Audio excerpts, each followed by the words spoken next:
I paid my parents' bills for years, then I found out they left everything to my useless brother. They called me selfish when I stopped funding their lifestyle, but they had no problem cutting me out of their will. Now, they're drowning in debt, my brother has no clue what to do, and I'm finally free. I never thought I'd have a defining moment that completely erased any doubts I had about my family, but that day, everything became painfully clear. It wasn't a dramatic revelation, no emotional sit-down where my parents looked me in the eye and confessed their betrayal. No, I found out purely by accident, by sheer dumb luck. It was a few months ago, on a completely ordinary afternoon. I was at my parents' house, the same house I had been helping them pay for over the past 5 years. I covered the mortgage, groceries, and even repairs, while my younger brother, Eric, contributed absolutely nothing. And when I say nothing, I mean nothing. No job, no responsibilities, just a lifetime supply of excuses while he lounged around waiting for life to hand him success on a silver platter. My parents?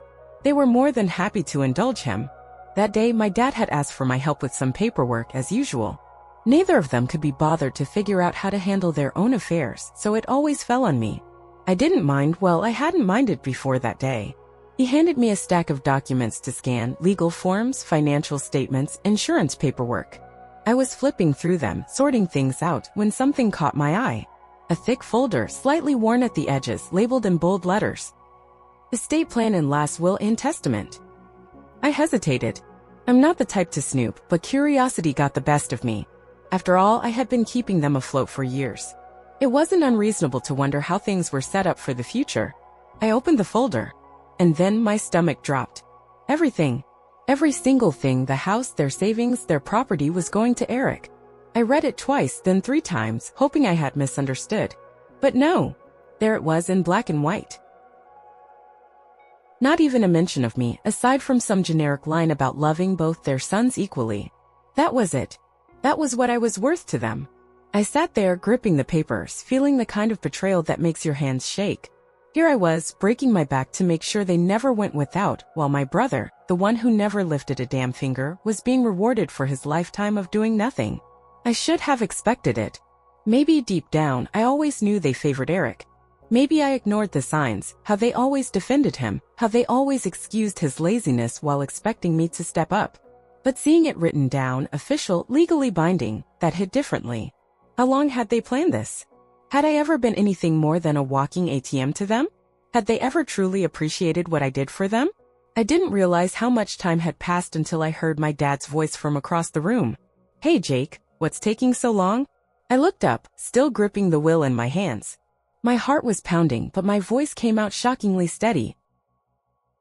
I lifted the papers and met his eyes. So this is how it is? I said, my voice eerily calm. Everything to Eric? After everything I've done for you? For the first time in my life, I saw guilt on my father's face. It flashed for just a second before he sighed, like he was talking to a child throwing a tantrum. Jake, it's not what you think, he muttered. Really? I snapped. Because it looks pretty damn clear to me. I've been paying your mortgage, buying your groceries, fixing your house, while Eric does nothing. And yet, you still decided he's the only one who matters. Dad sighed again. It's complicated.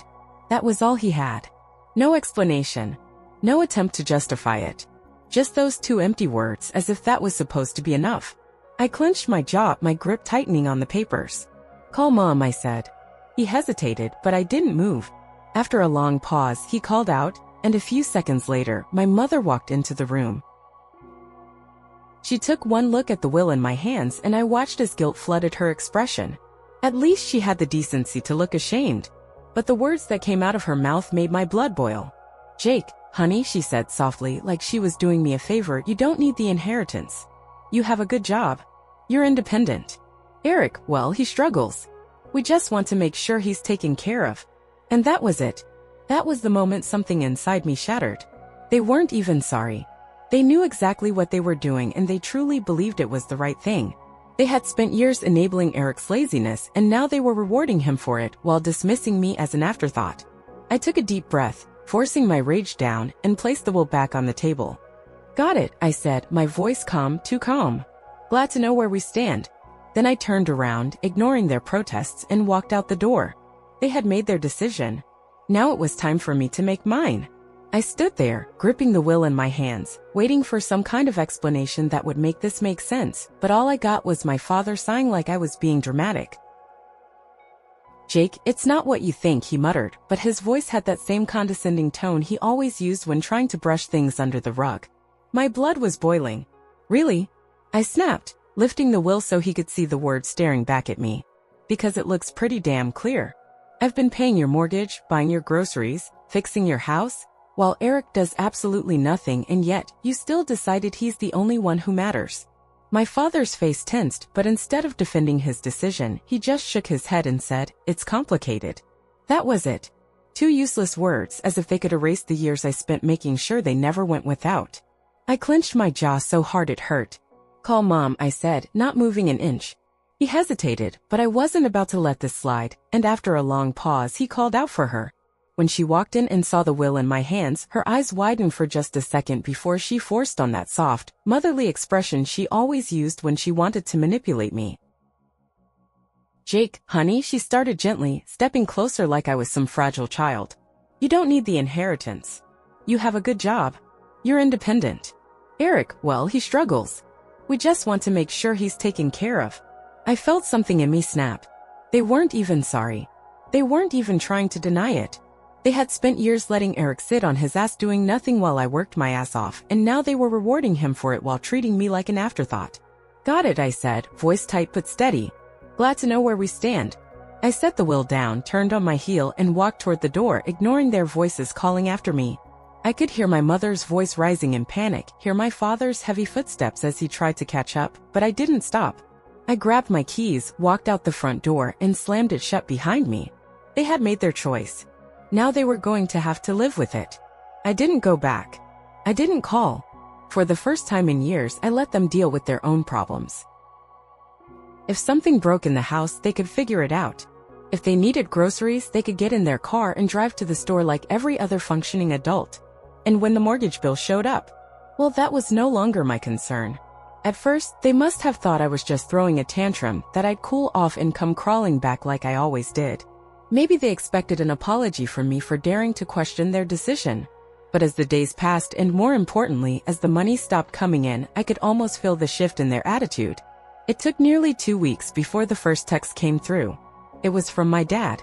"Dad, the property taxes are due." That was it. No "Hey, how have you been?" No "Sorry for what happened." Just a cold, businesslike message, as if I were still nothing more than their personal ATM. I stared at my phone for a few seconds, almost amused by how predictable they were. Did they really think they could just demand money and I'd fall back in line? I typed back, "I'm sure Eric will handle it since the house is his and all." It took exactly 5 minutes before my mother called. I let it ring. Then another text. "Mom, Jake, please don't be like this. We need to talk." Oh, now they wanted to talk. Now that reality was staring them in the face, now that their financial safety net had been ripped away. I waited an hour before responding. "There's nothing to talk about. You made your choice. Now you can live with it." I figured that would be the end of it. I had made my position clear and I felt no guilt about it. But then, late that evening, another text came in. This time from Eric. The moment I saw his name on my phone, I knew it was going to be something obnoxious. Sure enough. "Eric, dude, why are you being such a drama queen? It's not a big deal. Just help them out like you always do." I almost laughed. Not a big deal? He genuinely thought I had no right to be upset. I wrote back. "No. I think you've got it covered since you're the favorite and all." His response came within seconds. "Eric, oh my God, are you seriously mad about the will? Grow up, man. It's just money." Ah, so now it was just money. The same money he was inheriting, the same house he was getting handed to him on a silver platter. The hypocrisy was almost comical. "Then you won't mind using some of that money to pay for the mortgage, right?" Silence. No response. A few minutes later, my mother texted me again, this time in full guilt trip mode. "Mom, Jake, we're your parents. Family takes care of each other. We did so much for you growing up, and now you're just abandoning us?" I had to take a deep breath to keep from throwing my phone across the room. Abandoning them? I had spent years making sure they never had to struggle while they coddled Eric, rewarding him for doing absolutely nothing. And now that they had to face the consequences of their own decisions, I was suddenly the villain. I was done falling for it. You made it clear I wasn't part of the family when you left me out of the will. Now Eric can take care of you. I could imagine my mother gasping, clutching her chest like I had just hit her. A few minutes later, my father sent another text, and this one pushed me over the edge. Dad, we're not asking for much. Just enough to cover the mortgage for a few more months until we figure things out. Don't be selfish. Selfish? That word made my blood boil. I had been the one bailing them out for years. I had been the one sacrificing my own financial stability to make sure they never had to struggle. And how did they repay me? By making sure I got nothing in return. And now that I had finally stood up for myself, I was the selfish one? I tightened my jaw, took a deep breath, and typed back one final message. Me? No. I'm done. Then I shut off my phone. They had made their choice. Now they were going to have to live with it. The silence didn't last long. I knew my parents wouldn't give up that easily, but I wasn't expecting how far they'd go. The next morning, I woke up to a bank transfer request on my phone. I frowned, unlocking it to check the details. It was from my mother. Amount requested, $3,500. I stared at the number for a moment, half laughing at the sheer audacity. There was no message, no explanation, just a cold, blatant demand for exactly what they needed to cover their mortgage payment. They didn't even ask. They just assumed I'd give in. I hit decline without a second thought. Not even 5 minutes later, my phone started ringing. Mom. I let it go to voicemail. Then came the text. Mom, Jake, I know you saw the request. Why did you decline it? I took my time before responding. Me, because it's not my responsibility.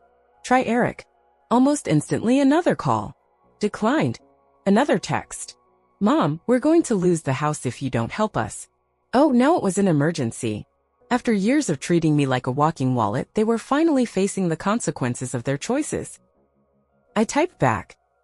Me, maybe you should have thought about that before deciding I didn't matter. A few seconds later, my father jumped in. Dad, you're really going to let your parents become homeless? That one actually made me laugh out loud. Homeless? They weren't broke. They weren't on the verge of sleeping on the streets. They just didn't want to touch their savings because they were used to me covering everything. I ignored them for the rest of the day, but by the evening, another message popped up. This time from Eric. Eric, dude, just send them the money already. You're making this a bigger deal than it is. I clenched my jaw. This entitled little leech really thought he could tell me what to do? Me, you mean the same money you're inheriting? Why don't you send it? The response came almost immediately. Eric, you know I don't have that kind of cash right now. Oh, so now it was about affordability. He was perfectly fine with me draining my bank account, but the second he had to contribute, suddenly it was impossible. Me, guess you better figure it out then, bro. You're the one they chose. No response. I went to bed feeling lighter than I had in years. For once, I wasn't the one scrambling to fix everything. I wasn't the one making sacrifices while Eric got rewarded for doing nothing. This time, they could figure it out themselves. But apparently, that was unacceptable to them. Because the next morning, things got even worse. I was at work when my phone buzzed with a call from my apartment's front desk. Hey, Jake, your parents are here. I nearly dropped my phone. What?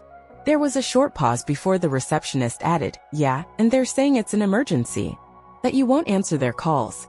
I let out a slow breath, pinching the bridge of my nose. Of course they showed up. Of course they couldn't just accept that I was done. Don't let them up, I said flatly. I'm not expecting them. There was an awkward silence. They're being kind of pushy. My jaw tightened. I don't care. Tell them to leave. I hung up before she could respond, but I barely had time to process before my phone buzzed again. Mom, we're downstairs. Open the door. No question. No explanation. Just another demand. I ignored it. A few minutes later, another text. Mom, we're not leaving until you talk to us. I exhaled sharply, standing up from my desk. If they thought they could ambush me into submission, they were about to be very disappointed. I grabbed my keys, stormed downstairs, and yanked the door open. And there they were, Mom, Dad, and of course, Eric, standing in a tight little group like they were staging some kind of intervention. Mom had her arms crossed, her face set in that familiar expression of motherly disappointment. Dad stood stiffly, hands in his pockets, like he couldn't believe he was being forced to do this in person. And Eric, this little parasite, actually had the audacity to look bored, like the whole thing was mildly inconvenient for him, as if he wasn't the entire reason we were here. Jake, finally, Mom said, slipping into full theatrical mode. We need to talk. I leaned against the doorframe, arms crossed. No. You need to leave. She blinked, clearly thrown off. Excuse me. You heard me. My voice was calm, controlled, firm. You don't get to just show up at my apartment demanding money. That's insane. Dad scoffed. Are you seriously going to let us lose the house over a petty grudge? I let out a cold laugh. A petty grudge? Oh, you mean the one where you decided I was good enough to pay your bills but not good enough to be included in your will? That grudge. Mom gasped like I had just slapped her. Jake, that's not fair. We just did what we thought was best for the family. I tilted my head. You mean best for Eric? Just say it. Silence. Thick, heavy silence. Eric, who had been unusually quiet, finally spoke up. Look, man, I don't want to get involved in this. I didn't ask for anything. I turned on him, finally letting go of everything I'd been holding back. No, you just sat back and took everything handed to you. You're 28 years old, Eric. Get a damn job. His face turned red. What the hell, dude? You heard me. You want to inherit the house? Then start acting like a homeowner. You want to be the golden child? Then start paying their damn bills. I'm done being your personal banker. Eric looked away, suddenly very interested in the sidewalk. Mom took a deep breath, trying one last time. Jake, he's your brother. Yep, I said coolly. And I've been there for him longer than you have. Dad's face darkened. You're being selfish. I laughed, a real, genuine laugh. Oh, that's rich coming from you. I gestured between them. You two decided Eric deserved everything while I deserved nothing.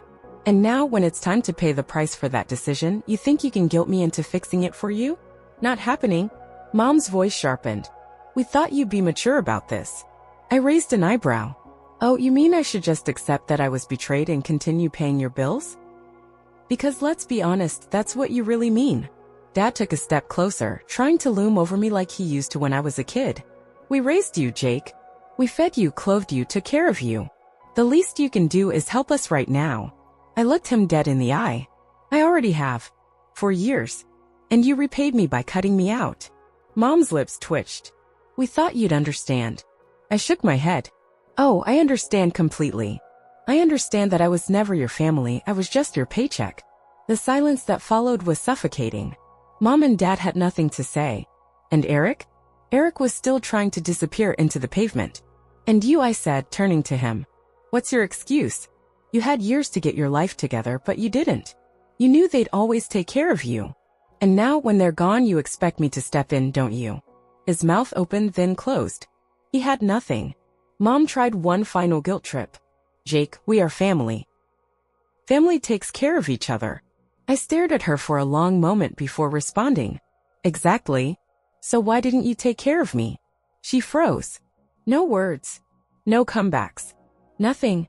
I exhaled slowly, feeling lighter than I had in years. We're done here. I turned and walked back inside, shutting the door behind me. My phone buzzed before I even reached my couch. A new text from Dad. Dad, wow. After everything we've done for you, are you really going to leave us? I smirked and typed back. Me? No. You abandoned me. I'm just now accepting it. I hit send. Then I blocked their numbers.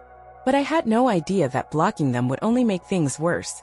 Blocking them should have been the end of it, but I underestimated just how far they were willing to go. Less than a day later, my phone started buzzing with notifications, not from them, but from friends, extended family, and even old acquaintances I hadn't spoken to in years. Confused, I opened Facebook, and there it was. My parents had taken their entire meltdown public. I wasn't surprised they were ranting online. They weren't exactly tech-savvy, but they had mastered the art of playing the victim when it suited them. At first, I thought it was just a couple of vague, passive-aggressive posts. But as I scrolled, I realized they had gone full character assassination mode. Mom's post was the first thing I saw. It was a long-winded sob story, carefully worded to paint me as the villain while keeping her hands clean. Mom's post. I never thought I'd see the day when a child turns his back on his own parents. We raised our son with love, gave him everything we could, and now, in our time of need, he has abandoned us. Family is supposed to be about love and sacrifice, not selfishness. Some people forget that when they get too caught up in money. The comments were exactly what I expected. friends and distant relatives chiming in with pity and outrage. "Oh sweetie, I'm so sorry. Some kids just don't appreciate what their parents do for them. Stay strong.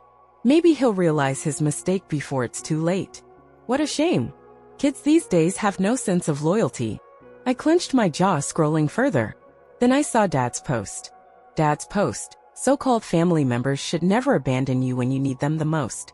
We gave our children everything, and this is how we are repaid. Some people only care about money and forget who was there for them from the start. And of course, the final nail in the coffin, Eric's post. Eric's post. Some people think family is all about money. They don't understand that real family is about love and sacrifice. I'd do anything for my parents, but some people are too selfish to see what really matters. I actually laughed at that one. He'd do anything? The guy who had spent his entire life doing absolutely nothing? The same guy who was inheriting everything while still expecting me to foot the bills? They were rewriting the story to make themselves the victims, turning me into the ungrateful, heartless son who refused to help his struggling parents. And worst of all, people were buying it. For a moment, I considered just ignoring it. Let them whine. Let them cry. Let them wallow in their own mess. But then I thought about all the years I had spent sacrificing for them, how they had used me, manipulated me, treated me like nothing more than their personal ATM, and then discarded me the moment I wasn't useful anymore. No, I wasn't going to let them control the narrative. So I waited. I took a deep breath, cleared my thoughts, and after a few hours, once the sympathy comments had started rolling in, I posted my own message. My post: "I know my parents and brother have been posting about me, so I think it's time to clear things up. For years, I've been financially supporting my parents, paying their mortgage, buying their groceries, covering house repairs, while my brother, Eric, has contributed nothing. And I mean nothing. He has never worked a day in his life, never helped out, never taken responsibility for anything. My parents encouraged this behavior, enabling him while relying on me to keep things afloat. Then, a few weeks ago, I discovered their will. Everything was left to Eric. The house, the savings, all of it. Not a single mention of me, except for a vague statement about how they love both their sons equally. After everything I've done for them, they made it crystal clear that I was never part of the family in the way Eric was. I was just the person they used when they needed money. When I confronted them, they didn't deny it. They just told me I didn't need the inheritance and that Eric did. So I made a choice. I stopped paying their bills. I told them that if they believed Eric deserved everything, then it was his responsibility to take care of them, not mine. Since then, they have been blowing up my phone, demanding I keep paying for them even though they cut me out completely. And now, because I refused, they're trying to paint me as the selfish, ungrateful son who abandoned them. The truth is, family goes both ways. I was never asking for money. I was never asking for special treatment. All I ever wanted was basic respect. And when they made it clear I wasn't worth that, I walked away. Now they're angry because they have to deal with the consequences of their own choices. I will not be guilt-tripped. I will not be manipulated. And I will not be financially supporting people who have spent years treating me like an afterthought. I hope this clears things up. I hit post and sat back, feeling something I hadn't felt in a long time: relief. The reaction was immediate. People who had been commenting on my parents' posts started changing their tone. Friends and distant relatives messaged me privately, apologizing for assuming the worst. A few of my cousins, who had always been skeptical of how my parents treated me, publicly supported me, calling out the blatant favoritism. Even some of my parents' own friends stopped defending them after reading my side. But the real entertainment came from their reaction. Eric texted me first. "Eric, wow. You really had to air out all our business like that? You have no respect for family." I smirked. "Me, you mean the same way you guys blasted me on Facebook first? Funny how that only works one way for you." A few minutes later, my dad called. I let it go to voicemail. Then another text. "Dad, you've ruined everything, Jake. You'll regret this. You'll regret turning your back on your family." But I didn't regret a single thing. For the first time in my life, I wasn't playing their game. I wasn't letting them manipulate me, guilt-trip me, or use me. I was free. And they couldn't stand it. The backlash from my post hit immediately. My parents lost their minds. I don't know what reaction they were expecting. Maybe they thought I'd just sit there and take their online smear campaign without defending myself. But when they saw that people were actually siding with me, they went into full meltdown mode. My phone lit up with call after call. "Dad, Mom, Eric. One after the other, as if they thought if they bombarded me enough, I'd cave. I didn't answer a single one. Then the texts started flooding in. Dad, Jake, take that post down right now. You're embarrassing us. Mom, Jake, how could you do this to us? We're your parents. Eric, wow dude. You really had to put all our business out there like that? You're pathetic. Pathetic? That was rich coming from someone who had spent his entire adult life freeloading off our parents and then expecting me to do the same. I ignored them all. I wasn't interested in arguing. I had said my piece. And I had nothing left to give them. Then came the final, desperate play, the guilt trip nuke they always used when they wanted me to fall back in line. Mom, we are your family. Family takes care of each other. How could you just abandon us like this? After everything we did for you? I let out a bitter laugh, shaking my head. Everything they did for me? What, raising me? Feeding me as a child? Giving me a roof over my head while I was growing up? That's the bare minimum of parenting, not some lifelong debt I was supposed to repay until I died. And the kicker? They were the ones who abandoned me first. They had decided a long time ago that I wasn't as valuable as Eric. They had made it clear that I was only useful when I was giving them something. And I was done being used. I typed my final message, one last sentence before I was officially done with them forever. Me, you abandoned me a long time ago. I'm just finally accepting it. Then one by one I blocked them all. Silence. For the first time in years there was silence. No guilt-tripping texts. No manipulative phone calls. No sudden financial emergencies where I had to come to the rescue. Just peace. And it hit me then I was free. For so long I had convinced myself that I was doing the right thing by taking care of them, by sacrificing my own money, time, and energy just to keep them comfortable. But all it had ever done was enable them. It had made them expect my help instead of appreciating it. It had turned me into their paycheck, not their son. And now?